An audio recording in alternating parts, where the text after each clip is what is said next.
இனிமே சூரி வந்து நண்பர்களை பற்றி பெருமையாக பேசி தனக்கான சிம்பத்தியை கிரியேட் பண்ணிக்கிட்டு சூரி பழச மறக்கலை, அவர் எல்லாத்தையும் அப்படியே நினைவு வச்சு பேசுகிறாரு. பேசின சரி, அந்த நீ பேசின ஆட்கள்லாம் யாரை எதை என்ன செஞ்சுருக்க? என்ன சும்மா பேட்டிக்காகவும் பெருமைக்காகவும் வார்த்தைகளை பழச மறக்கலை, சூரி இப்படி இருக்காரு, பெயிண்ட் அடித்தார், ஒரு பேட்டியிலையும் போலியான கட்டுக்கதைகளை பேசுகிறத இனிமேல் அவன் நிறுத்திக்கணும். அதை எங்களை குறிப்பிச்சு பேசுகிறது தான் எங்களுக்கு ரொம்ப வருத்தமாக இருக்குது.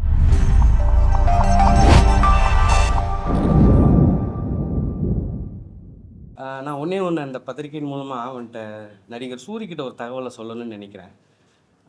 எத்தனையோ சூழலில் திரைத்துறைக்கு நான் அவனை கையை பிடிச்சி கூட்டிகிட்டு வந்ததுலேருந்து எல்லா பேட்டியிலையும் என்னை பற்றி அவனை பழச மறக்கலை, இவர் வெற்றியை பற்றி பேசுகிறாரு, வேட்டியை கழட்டி கொடுத்தான்றாரு, ரூமில் சோறு வாங்கி கொடுத்தான்றாரு, இப்படி பல பேட்டிகளை என்னை பற்றி சொல்லியிருப்பார். நீங்கள் பார்த்துருப்பீங்க. வெற்றி வீரன் கூட்டிகிட்டு வந்தான், பாரதிராஜா அசிஸ்டன்ட், அந்தந்த படத்தோட ப்ரொமோஷன் டைமில் என்னை பற்றி பயங்கர சிம்பத்தியாக பேசிக்கிறது, எனக்கான ஒரு வாய்ப்பை அமைச்சு தரதில்லை. ஒரு வெற்றி பெற்ற ஒரு நண்பன் கூட இருந்து போவது அவங்க நம்ம அவனுக்கு ரெஸ்பெக்ட் கொடுக்கல அப்படின்னு வாடா படம் தானே பேசிட்டு போதும். எப்பயும் போல் அப்படி தானே பேசுவோம். திடீர்னு நடிகரானோன்னு அள்ளி கூட்டா மரியாதையாக கொடுத்துட போகிறோம், எப்பயும் போல் தானே பேசுவோம். அப்படி இதுக்கு வாய்ப்பு கொடுக்கலையா, இல்லை அதுக்கான சூழலை ஏற்படுத்தலையா? வாய்ப்பு கொடுக்குறேன்னு ஏற்படுத்தின வாய்ப்புலையும் தான் பேரை முன்னிலைப்படுத்திக்கணும், கதைன்னு போட்டுக்கணும் ட்ரை பண்ணி அந்த ப்ராஜெக்ட் இன்றைக்கி வர நடக்காமல் போய் ஒரு பெரிய நிறுவனத்தில் கிடைக்கிற அந்த வாய்ப்பு எனக்கு தாமதமாக போய் இன்றைக்கி அடுத்த கட்டத்தில் இன்றைக்கி நம்ம தயாரித்து என்னை நிரூபித்து பெரிய வெற்றி பெற்றுருவோம். ஆனால் திரைத்துறையில் ஒருத்தனுக்கு ஒருத்தன் வந்து கை கொடுத்து தூக்கி விடணுமா இல்லையா? அப்படி ஒரு சூழலை இந்த நிமிஷம் வரை செய்ய முயற்சி பண்ணாத நடிகர் சூரி எல்லா பேட்டிலையும் என்னை நீ அடுத்து பேசுகிறத நிப்பாட்டிக்கணும். என்ன சும்மா பேட்டிக்காகவும் பெருமைக்காகவும் வார்த்தைகளை பழச மறக்கலை, சூரி இப்படி இருக்காரு, பெயிண்ட் அடித்தார், ஒரு பேட்டியிலையும் போலியான கட்டுக்கதைகளை பேசுகிறத இனிமேல் அவன் நிறுத்திக்கணும். அதை எங்களை குறிப்பிச்சு பேசுகிறது தான் எங்களுக்கு ரொம்ப வருத்தமாக இருக்குது. இது மாதிரி எத்தனையோ நண்பர்கள், கிட்டத்தட்ட ஒரு 16-17 நண்பர்கள் அவனோட வெற்றிக்கு எல்லா வகையிலையும் கூட இருந்திருக்கோம். அந்த நண்பர்களில் ஒருத்தனை கூட கைதிக்க விடலை இது வரைக்கும், ஒரே ஒரு ஆளை கூட.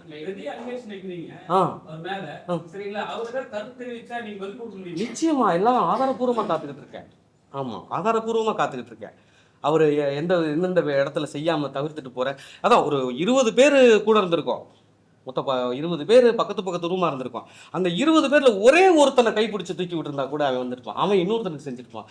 எத்தனையோ நண்பர்களை பார்க்குறீங்க திரைத்துறையில் வர்றாங்க, அவங்கவுங்க என்னென்னமோ செய்கிறாங்க. விஜய் சேதுபதி சார்லாம் அந்த படம் ஓடவில்லை, அடுத்து அந்த படத்துக்கு ஒருத்தருக்கு வாய்ப்பு கொடுத்தாரு. இப்படி கொடுத்துருக்கணுமா இல்லையா? எனக்கு தான் கொடுக்கல, இன்னொருத்தர் கொடுத்துருக்கோம்ல, இன்னொருத்தர் யாருக்கு நீ அந்த வாய்ப்பை ஏற்படுத்தின? சக நடிகர்கள் கூட கொண்டு போய் வளர்த்து விடலை. இந்த படம் மூலமாக, இந்த பூக்காய்கனி மூலமாக நிச்சயமாக நான் பெரிய அளவில் வெற்றி பெற்று அப்படியெல்லாம் ஒரு உதவி தேவையில்லை இந்த சூழலுக்கு வந்து தான் எனக்கு செஞ்சுக்கிட்டு இருக்கேன். இருந்தாலும் இனிமே சூரி வந்து நண்பர்களை பற்றி பெருமையாக பேசி தனக்கான சிம்பத்தியை கிரியேட் பண்ணிக்கிட்டு சூரி பழச மறக்கலை, அவர் எல்லாத்தையும் அப்படியே நினைவு வச்சு பேசுகிறாரு. பேசின சரி, அந்த நீ பேசின ஆட்கள்லாம் யாரை எதை என்ன செஞ்சுருக்க?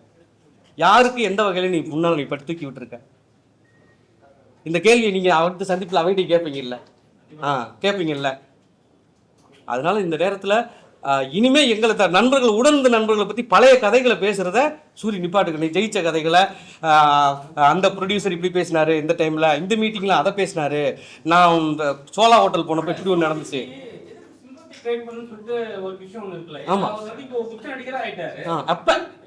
இப்ப பேசுறது இல்ல.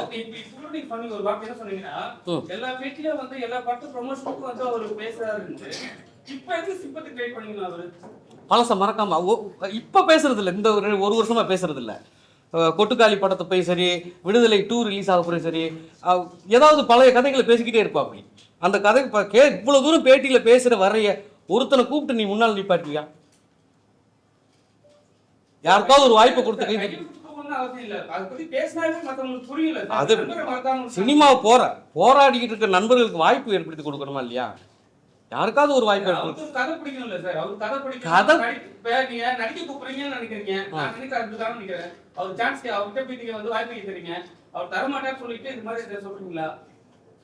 தர்றேன்னு சொல்லி கூட எனக்கு கூட்டிட்டு போய் கொடுத்து கூட அந்த வாய்ப்பை நடக்க விடாம தள்ளி போயிடுச்சு. ஆமா, அவரு என்ன சொல்றது, விடுதலைக்கு முன்னால வர என் கதை பெருசா தெரிஞ்சது,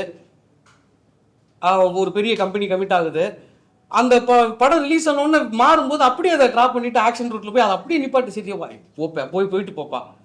நீ கொடுத்த பேட்டியில எனக்கு ஒரு வாய்ப்பு வருது.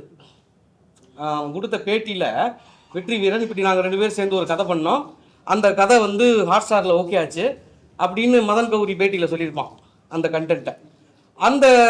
அதை பார்த்துட்டு எனக்கு ஒரு பெரிய ப்ரொடியூசர் அப்ரோச் பண்ணுறாரு, எங்க நானும் அந்த மதுரையில் அந்த காலகட்டத்தில் வாழ்ந்துருக்கேன், அந்த கதையை நான் படமாக்கணும், நீங்கள் அதோட என்ஓசி வாங்க. ஏன்னா சூரிய ஒரு நடிகராக இருக்கிறதுனால அவரும் சொல்லியிருக்காரு, அவர்கிட்ட ஒரு என்ஓசி வாங்குங்க, தயாரிப்பாளர்கிட்ட ஒரு என்ஓசி வாங்க, உடனடியாக அந்த படத்தை நம்ம தயாரிப்போம் அப்படின்றாரு. அந்த தயாரிப்பு வேலைகள் கென் கருணாஸ், விஜய் சேதுபதி பையன் 2 பேரையும் போட்டு பேசி முயற்சி பண்ணி கதை சொல்லி ஓகே பண்ணி என்ஓசி கேட்டால் இந்த டேட் வரை என்ஓசி கொடுக்குறதுக்கான எந்த முயற்சியும் எடுக்கவே இல்லை. சொன்னீங்க, எனக்கு அட்வான்ஸ் கொடுத்தீங்க, அந்த கதையை கொடுத்துருந்தா நேரம் அது படமாக இருக்குங்களா? இப்படியெல்லாம் விட்டுவிட்டோம். இதெல்லாம் பாரு கொடுத்தே செய்யலை. இப்ப நண்பரை பத்தி பேச வேணாம்னு நீங்க சொல்லிட்டீங்க. நிறைய ஆக்டர்லாம் நண்பரை பத்தி பேசுறாங்க, ஆனா வந்து அவங்க வாய்ப்புல கரெக்ட் கிடையாது. ஆனா நண்பரை பத்தி பேசினா ஒரு அளவுக்கு அவங்களுக்கு தெரிவிச்சு கிடைக்குதுல, அவங்க இவங்க பேர் சொல்லியிருக்காருன்னு சொல்லிட்டு போய் ஒரு பிடிச்சிட்டு அப்ரோச் பண்ண முடியல, அது ஒரு வாய்ப்பு தானே. அப்படி பார்க்க மாட்டாங்க தயாரிப்பாளர்கள், அப்படி பார்க்க மாட்டாங்க. அவ்வளவு உயரத்தில் இருக்கிற நண்பரே ஏதோ யோசிக்கிறாருன்னா அப்போ ஏதோ குறை இருக்குது, அப்படித்தான் பார்க்குறாங்க. காலம் ஓடிக்கிட்டே இருக்கும் சினிமாவில். நீங்கள் உங்களுக்கு வாய்ப்பை பிடிக்கிறதுக்கு எவ்வளவு கஷ்டப்பட வேண்டியது இருக்குன்னு உங்களுக்கு தெரியாதில்ல. அப்படியெல்லாம் இனிமே நண்பர்களை பற்றி பெருமைக்காக பேசுகிறத தவிர்த்துடணும். உன்னோட லைஃப்பில் ஜெயிச்சப்பட்டு உள்ளது பேசிக்க. பலச விஷயங்களை எங்களை பற்றி பேசி, எங்களை 10 பேரை பற்றி பேசிக்கிட்டே பலச மறக்கலன்ற ஒரு நியாயப்படுத்துதெல்லாம் எப்பயுமே இதை ட்ரை பண்ணாத, இதோட நிப்பாட்டிக்க. நீங்க ஒரு நீங்க வந்து ஒரு 4 படம் எடுத்து டைரக்டர், நீங்க இன்னும் வந்து ஒரு ஜெயிச்ச ஒரு நடிகரை வந்து எதிர்பார்த்து காத்திருக்கிறது எந்த விதத்துல நியாயமா உங்களுக்கு தோணுது? தவறு தான். இருந்தாலும் சினிமாவில் வாய்ப்பு, நல்ல வாய்ப்பு, இப்போ வியாபாரத்தை எடுத்துக்கோங்க. சினிமாவில் ஏதாவது ஒரு கிளிக் பாயிண்ட் இருக்கணும்னு தானே எதிர்பார்க்குறாங்க வியாபாரமாக. அப்போ யாராவது ஒருத்தன் கைப்பிடிச்சி தூக்கி விடணும்ல. யாரும் செய்யலை, எல்லாரும் செஞ்சுக்கிட்டு தானே இருக்காங்க. இது இன்னைக்கு சொல்கிறேன், நீங்கள் ஒருத்தருக்கு வளர்ந்து வர்றீங்கன்னா ஒருத்தர் பக்கத்தில் உங்களுக்கு வாய்ப்பு ஏற்படுத்துவீங்களா மாட்டீங்களா? எதிர்பார்ப்பாங்களா மாட்டாங்களா? ஒருத்தர் வெற்றி பெற்றிருக்கும்போது ஒரு எதிர்பார்ப்பு இருக்கத்தானே செய்யும். அந்த எதிர்பார்ப்பை புரிஞ்சுக்கிட்டு கைதுக்கியாவது விடலாம்ல, சொல்லி விடலாம்ல, சப்போர்ட் பண்ணலாம்ல. எல்லா வகை எனக்கு மட்டும் இல்லை, யாருக்கு அவர் செஞ்சுருக்காரு. இப்போ எல்லாரும் சோறுக்கு கஷ்டப்பட்டுக்கிட்டு அலையிறாங்க, இல்லை வாய்ப்புக்காக தானே. நடிகர் மேல குற்றச்சாட்டு வச்சுட்டீங்க. நடிகர் மேல இல்ல, நண்பர் மேல குற்றச்சாட்டு வச்சுட்டீங்க. நிறைய இயக்குநர்களை வந்து கூட இருக்கிற உதவியாளர்களுக்கு வந்து அவங்க ஜெயிச்சுட்டு போன பிறகு உதவி இயக்குநர்களுக்கு அவங்க எந்த ஒரு படமும் சொல்லி விட மாட்டாங்கன்ட்டு நீண்ட காலமா வந்து ஒரு குற்றச்சாட்டு இருக்கு. நீங்க ஒரு இயக்குனர், நீங்க அதை எப்படி உங்களோட பார்வையில் அதை எப்படி பாக்குறீங்க? தெரிஞ்சு, அதாவது சாதாரணமாக சொல்லி தெரிஞ்சு யாராருக்கு சொல்லிவிடணும்னு ஒரு இது இருக்குல்ல. இப்போ நீங்கள் போகிற வழியில் இப்போ 100 பேரை பார்த்துட்டு போவீங்க, எல்லாரையும் நீங்கள் முடிக்கப்பட்டு ஒரு சூரிய யாராருக்கு சொல்லி விடணும்னு நினைப்பாரு. யாருக்கு சொல்லி விட்டுருக்காரு? அவர் சொல்லி விடணும் யாருக்கு? இங்கே 11 வருஷம் அரைத்தோழர் இருந்து இங்கே இருக்கிற 30 பேர் இருக்கும். அந்த 30 வருஷமா நீங்க வந்து இது மாதிரி வந்து ஒரு விஷயம் சொல்லாம இந்த படத்துல ஒரு சின்ன படம் நல்ல படம் நீங்க சொல்றீங்க, படம் பார்த்தா தெரிஞ்சிடும். இந்த படத்துக்காக வந்து இது மாதிரி ஒரு அலிகேஷன் வச்சா படம் ப்ரமோஷன் நல்லா ஆகும் அப்படி கிடையாது. இல்ல நான் கேக்குறேன் அப்படின்னு சொல்லிட்டு பல பேர் நினைப்பாங்க. எனக்கு இத்தனை நாளா வந்து பேட் கொடுக்காம ஒரு வருஷமா இது பேசவே இல்லை சூரி, இப்ப இந்த மேட்டர் எடுத்து வந்து ஓப்பன் பண்றது என்ன காரணமா இருக்கும்னு சொல்லிட்டு யோசிப்பாங்க சார். அதை பத்தி உங்க கருத்து? எனக்கு இதுதான் சந்தர்ப்பமா கிடைச்சிருக்கு இன்னைக்கு வர. இதுக்கு முன்னால் நான் வேறு ரூபத்தில் பேசலாம் முயற்சி பண்ணியிருக்கேன். என் சம்மந்தமாக இந்த படத்தை அந்த உங்கள் 2 பேரோட கதைக்கு என்ஓசியை கொடுன்னு 50 பேருக்கு மேலே பேசியிருக்காங்க. 50 பேருக்கு மேலே, எனக்கும் அவனுக்கும் நடுவில் 50 பேர் பேசியிருக்காங்க. 50 இந்த வெற்றிக்கு அந்த கதையை என்ஓசி கொடுத்து வச்சேன்ன அது ஏன் அந்த கதை தான் இன்னொரு தயாரிப்பாளர் பண்ணுறேன்றாங்கல்ல அப்படின்னு பேசாத ஆட்கள் அவன் தம்பி உட்பட 5 பேரும் பேசியிருக்காங்க. நண்பன்ல வந்து நல்ல நண்பன் கெட்ட நண்பன் கிடையாது. இப்ப சூரிய வந்து நல்ல நண்பனா கெட்ட நண்பனா? நண்பன். ஆமா, அவ்வளவுதான். ஓகே, நல்லவனா கெட்டவனானது அவனோட வாழ்க்கையை பொறுத்து. கெட்டவர் கிடையாது, கெட்டவர் கிடையாது. அதாவது இப்ப நம்ம ஒரு ஹெல்ப் கேட்கிறோம், கையில காசு வச்சிருக்காரு, ஒரு 50,000 வச்சிருக்காரு, நான் ஒரு 30,000 கேட்கிறேன், உங்க கையில 50,000 தெரியும், ஆனா நீங்க கொடுக்க மாட்டீங்க, தேவைன்னு சொன்னா அது கெட்டவனா நல்லவனா? கொடுக்க வாய்ப்பு இருந்தும் கொடுக்கலன்னா கெட்டவன் தான். கொடுக்க வாய்ப்பு இருந்தோம் இருக்கல, ஏன் கொடுக்கல? ஏன் கொடுக்க? எனக்கு விடுப்பா, யாருக்காவது ஒருத்தருக்கு கை கொடுத்துருக்கலாம்ல, யாராவது கூட சக நடிகனை ஒரு கூட கொண்டு வந்திருக்கலாம்ல. எத்தனையோ பேர் எவ்வளவு செஞ்சு வர்றாங்க. தன்னை மட்டுமே அப்படி பாதுகாத்துக்கிட்டு அப்படியே போய்கிட்டே இருக்கணும்னு நினைக்கிறது தவறு. அது அவர் போய்கிட்டு இருந்தா கூட பரவாயில்ல, அப்பப்போ வேற எங்களை எல்லாத்தையும் கூப்பிட்டு பேசிக்கிட்டே இருக்கிறது வந்து மிகப்பெரிய தவறு. ஆமா, கண்டிப்பா ஒரு போன் நம்பர் இருக்கும், உங்க நம்பர் இருக்கும். நீங்க போன் பண்ணி ஏன் பாருங்க பண்ணிருக்க ஒண்ணு வந்து வாய்ப்பு கொடுக்காம விடு. ஏன் வந்து இப்ப குறைச்சி எங்களை பத்தி பேசுறது பத்தி நீங்க கேட்கலாம்ல. கேட்டிருக்கா? அதுக்கப்புறம் பதில் சொல்லல, போனை பிளாக் பண்ணிட்டான்.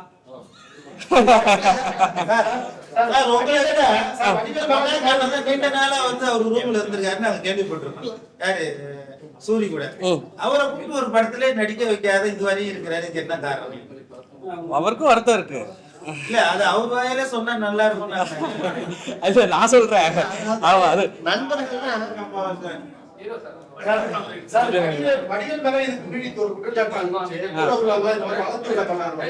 அவர் எவ்வளவு பேரை வளர்த்து விட்டு இருக்காரு. வளர்ந்து விட்டது குறைட்டு கிளாஸ் ஆயிருக்கும் அவர் கூட. வடிவேல் நீங்க எத்தனை பேரை வளர்த்து விட்டு இருக்காரு, எவ்வளவு பேர் கூட நடிச்சவங்களா. அவர் போனா 10 பேர் 20 பேர் சம்பளம் வாங்கி நடிப்பாங்க. 10 பேர் 20 பேர் சம்பளம் நடிப்பாங்க. அப்படி ஏதாவது செஞ்சிருக்காரா சூரி இதுவரை? இல்லை, அதாவது சினிமாவுக்கு கஷ்டப்படுற காலங்களில் ஒரு வாய்ப்பு கிடைக்குதுங்கிறப்ப வந்து உனக்கா எனக்காங்கிற ஒரு போட்டி இருக்கும். அப்போல்லாம் நண்பர்கள் தான். சாப்பாட்டு கஷ்டப்படுறப்போ சரி 2 பேர் எப்படி எல்லாம் ஒன்றா சாப்பிட்றோமோ அப்போல்லாம் நண்பர்கள் தான். வாய்ப்பு ஒரு நல்ல டைரக்டர்கிட்ட வாய்ப்பு கிடச்சி அடுத்த கட்டம் போகிறப்போ நீ படங்கள் வாய்ப்பு இல்லைனாலும் நீ வந்து அவங்க நண்பராவது மதிக்கின்றல, அந்த வாய்ப்பு இல்லை. இப்போ நான் சமீபத்தில் எடுத்த படத்துக்கு கூட ஒரு சின்ன ப்ரொமோஷனுக்காக கேட்டேன். எல்லாருமே பேசுகிறாங்க, இந்த ஃபஸ்ட் லுக்காவது ரிலீஸ் பண்ணி கொடு, இல்லை டீசராவது ரிலீஸ் பண்ணி கொடு. இந்த மாதிரி நண்பன் அடுத்த கட்டத்துக்கு போகிறதுக்கு முன்னால் எனக்கு ஒரு வாய்ப்பு ஒன்று கிடைக்கும்ல, அதை பண்ணி கொடுன்னு நான் கேட்குறப்போ, மச்சா நான் பண்ணி கொடுத்தேன்னா வெற்றிமாறன் சாரோட அசிஸ்டண்ட்டுக்கு எல்லாமே அடுத்த படம் பண்ணிகிட்டு இருக்காங்க மச்சா. அவன் பார் அவனுக்கு பண்ணுனா அப்போ எனக்கு பண்ணலைன்னு சொல்லிடுவாங்க பார்த்தியா. அதனால உன்னோட பேஜ்லையெல்லாம் போட வேண்டாப்பா, என்னோட பேஜில் போட்டுக்கிற, நீ பேசி மட்டும் கூடு அப்படின்னு சொன்னேன். இல்லைன்னா வாய்ஸ் மெசேஜ் ஒன்று போடு, நான் ஃபோட்டோ வச்சு கீழே வாய்ஸ் மெசேஜ் நான் போட்டுக்கிறேன்னு சொன்னேன். அதுவும் பண்ணல, வாய்ஸ் மெசேஜும் போடல, நானாக பேசிக்கிட்டேன், அவ்வளவுதான்.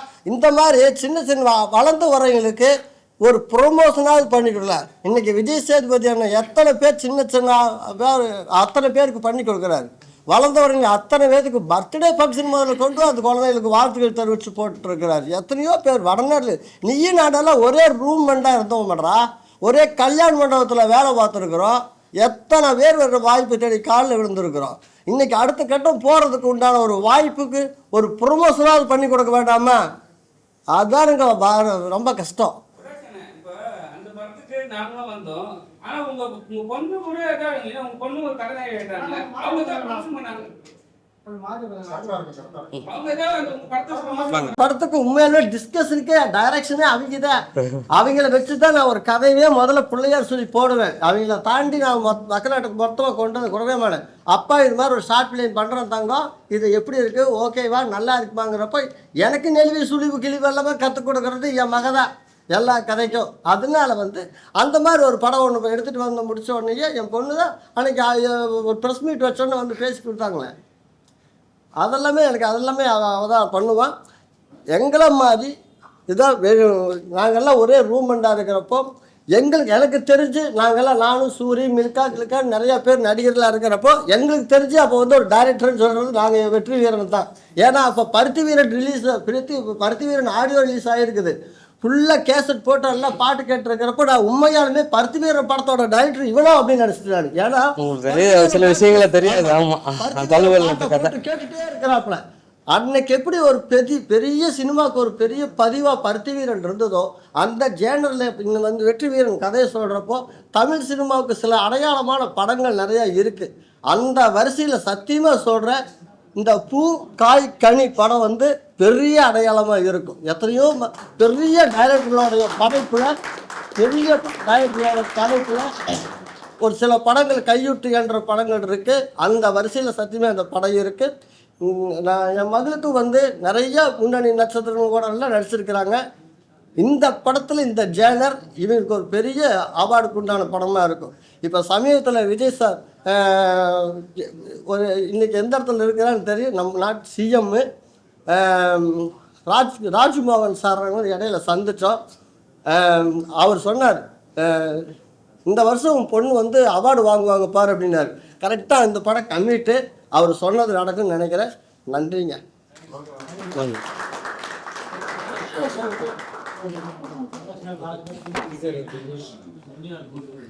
கடந்து அடுத்து வந்துகிட்டு இருக்கோம்.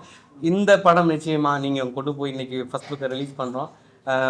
நிறைய சப்போர்ட் பண்ணியிருக்கீங்க. பல இடங்களில் வெண்ணிலா வீடு படத்துக்கு சிறப்பான விமர்சனத்தை கொடுத்து ஒரு பெரிய லெவலில் கொண்டு போய் சேர்த்தீங்க. நாங்களும் வந்துடுவோம். இந்த நேரத்தில் சொல்கிறேன்னா ஒரு சவாலாக சொல்கிறோம், ஒரு வருத்தமாக சொல்லலை, நாங்கள் வர முடியாதுன்னு காட்டலை. என்றைக்கும் இதே நீங்கள் இன்னைக்கு நீ வேல்யூவாக இருக்கிற என்னையை நீ கொண்டு போய் இன்னைக்கு நீ வேல்யூவாக இருக்கிற என்னையை கொண்டு போய் நிற்கிறக்கு அவ்வளோ யோசிக்கிற, வேல்யூவான ஆட்களையே கூட சேர்த்துக்க ட்ரை பண்ணுற. அன்னைக்கு நீ ரூம்குள்ளே படுத்திருக்கும் போது நான் சூர்யா ஹீரோவாக படம் கமிட் ஆயிருந்தேன். நடிகர் சூர்யா ஹீரோ. அந்த படம் ட்ராப் ஆயிடுச்சு. இப்போ உங்களுக்கு பல பேருக்கு தெரியாது. அந்த டைமில் பெரிய கேமராமேன், பெரிய ஆர்ட் டைரக்டர், நான் சின்ன பையன். அவ்வளோ பெரிய வாய்ப்பு. அப்படி முக்கியமான நடிகர்கள்லாம் என்கிட்ட வந்து வாய்ப்பு கேட்ட நாட்கள்லாம் இருந்தது. அன்னைக்கு உன்னைய கொண்டு போய் முதன்மை கதாபாத்திரம் கருவாயன்னு ஒரு கதாபாத்திரம் நான் கொண்டு போய் அறிமுகப்படுத்துறேன். இவன் ரூம்மேட்டு சார், இவனுக்கு நான் அந்த கேரக்டர் கொடுக்குறேன்னு. மதுரையை வச்சு ஒரு ரவுடிசம் பின்னணியில் ஒரு கதை பண்ணியிருந்தேன். அந்த கதை சூர்யாட்ட ஓகே போய் அன்னைக்கு உன்னை கொண்டு சூர்யா கிட்ட நிப்பாட்டி கருவாயன் கேரக்டர் ஃபோட்டோ ஷூட் பண்ணி கொடுத்தேன் நான். அன்னைக்கு உன்னை சூர்யா கூட சூர்யா வாய்ப்பு கிடைச்சிருச்சு எனக்கு. நான் இன்னொரு பெரிய நடிகரை போட்டிருக்கலாம்ல. நான் ஏன் உன்னைய கூட்டி கொண்டு அறிமுகப்படுத்துறேன்? அந்த கதை எழுதின காலகட்டத்தில் வந்து கூட இருக்கான். இந்த கேரக்டர் இவன் பண்ணால் நல்லா இருக்கும் சார். அப்போ கம்பெனிலே சொல்கிறாங்க வேற ஆளை போடுங்க அப்படின்லாம் சொன்னாங்க. ஃபோட்டோ ஷூட், இன்னும் ஃபோட்டோ ஷூட் ஜெய் கூட இருக்க எடுத்த ஃபோட்டோ ஷூட்லாம் இருக்கும், வெளியில் வந்திருக்கும் அந்த ஃபோட்டோ ஷூட். அவன் விசித்திரன் கஞ்சா இவங்களாம் அப்படி நிற்கிற மாதிரி ஒரு ஃபோட்டோ எடுத்துருப்பேன். அப்படியே அந்த ஃபோட்டோவும் சுப்பிரமணியம் ஒரு ஃபோட்டோ ஒரே மாதிரி இருக்கும், கிட்டத்தட்ட அதே மாதிரி இருக்கும். அப்படியெல்லாம் நான் செஞ்சிருக்கல அன்னைக்கு. இன்னைக்கு நீ அதெல்லாம் பழசை யோசிச்சு செய்யணுமா இல்லையா? அன்னைக்கு நம்ம யாருனே தெரியாத காலத்துல பெரிய படத்துல கொண்டு நம்மளை உள்ள கொண்டு போனாங்க. அந்த படம் நின்று போச்சு. அதுக்கப்புறம் ஒரு பெரிய படம் நிற்கும் போது ஒரு இயக்குனருக்கு என்ன மாதிரியான பின்னடைவுகள்லாம் வரும்னு உங்களுக்கு தெரியும். அவ்வளோ பெரிய படத்துலேயே நின்று போகுது அப்படின்னும் போது என்னமோ சில குறைகள் அப்படியே தளர்ந்துடும். இன்னைக்கு நாங்களே இந்த படத்தை தயாரிக்கிறதுக்கு முன் வந்து என்னோட கதையை, என்னோட நல்ல விஷயங்களை புரிஞ்சுக்கிட்டு இன்னைக்கு இவ்வளோ பேரோட சப்போர்ட்டோட ஃபைனான்சியல் ஆள் கிடச்சி சிறப்பான நடிகர்களுக்கு ஒருங்கிணைஞ்சு தொழில்நுட்பங்களை ஒருங்கி சொல்கிறோம். இதே மாதிரி ஜெயிச்சுட்டு நாங்கள் அன்னைக்கு பேச முடியாத சூழலுக்கு நான் போயிடுவேன். நீ இனிமேல் என்னை பற்றி வெற்றி வீரன் ஒருத்தனை பற்றி பேசுகிறத தவிர்த்துரு. 2 நாள் பெயிண்ட் அடிக்க கூட்டிகிட்டு போனேன். ஆனால் ஊரில் உள்ள சென்னையில் உள்ள அத்தனை பில்டிங் எனக்கு பார்த்தா நினைவு வருதுன்றேன். இதெல்லாம் கட்டுக்கதையா இல்லையா? 2 இடத்துக்கு நாங்கள் பெயிண்ட் அடிக்க போனோம். நான் தான் கூட்டிகிட்டு போனேன். விருகம்பாக்கத்தில் ஒரு வீட்டுக்கு பெயிண்ட் அடித்தான். அம்பத்தூரில் ஒரு ஸ்கூலுக்கு பெயிண்ட் அடித்தான். ஒரு வாரம் அங்கேயே தங்கி பெயிண்ட் அடித்தான். இது 2 தானே வாழ்க்கையில் நடந்தது. அந்த 9 வருஷத்தில் நீ 9 வருஷம் நானும் அவனும் ரூம்மேட்டு. நீ எந்த அடுக்குமாடி கட்டடத்துக்கு தொங்கிட்டு பெயிண்ட் அடிச்ச? ஒரு வீடியோலாம் போடுறான். இவன் பண்ணு இது பார்க்கும்போது எனக்கு நினைவு வருதுன்றான்.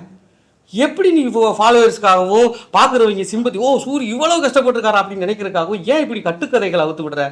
இனிமே பழைய கட்டுக்கதைகளை சொல்றத நிப்பாட்டிக்க, ஜெயிச்சதோட நிப்பாட்டிக்க. ஓகே, நல்லதா போப்போம். நிச்சயமா கட்டுக்கதைகள் எங்க பேர் வந்துருதுல அப்பப்ப. அவர் சொல்ற கட்டுக்கதைகள் எங்க பேர் வந்துருது. வெற்றின்னு ஒருத்தன், அவன் ஒருத்தன், இவன் ஒருத்தன்லாம் சொல்லிக்கிட்டே இருக்கேன் இன்னைக்கு. அதை தவிர்த்துடலாம்ல. Okay okay. அடுத்ததாக முதல் பார்வை வெளியிட்டு உங்களுக்கு முன்னால் நாங்கள் அடுத்த ஸ்டெப் வைக்கிறோம். விரைவில் படப்பிடிப்பை முடிச்சுட்டு வந்து இசை வெளியீட்டில் சந்திக்கிறோம். எனக்கு சப்போர்ட் பண்ணுங்கள். ஓகே.